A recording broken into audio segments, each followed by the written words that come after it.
Good morning everyone. तर सकाळीच उठले होते खूप लवकर, कारण की वृंदा मला आता दिवसभर काहीच काम करू देत नाही. त्यासाठी जोपर्यंत हसबंड घरी आहे तोपर्यंतच मला सर्व कामं उरकून घ्यावं लागते.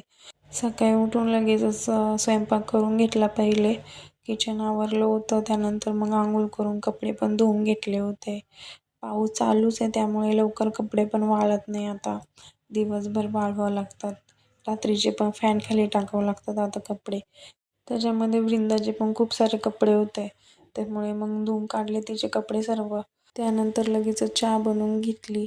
जोपर्यंत माझी बहीण इथं होती तोपर्यंत काही टेन्शन नव्हतं, पण आता तर सकाळी उठूनच लवकर कामं उरकून घ्यावं लागतात, कारण की मग ती काही करू देत नाही. त्यानंतर मी जे स्नेक प्लांट आणलेलं होतं ते मी इथे टेबलवर ठेवलेलं होतं, आणि हे बॉक्सेस मी फोनच्या बॉक्सपासून बनवलेले ते घरी. मध्ये मी छोटे छोटे प्लांट्स ठेवले होते. मग वृंदाला आंघोळ घालून तिचं पण आवरलं. तर असं होतं माझा आजचा दिवस. भेटूया नेक्स्ट व्लॉगमध्ये. Bye bye.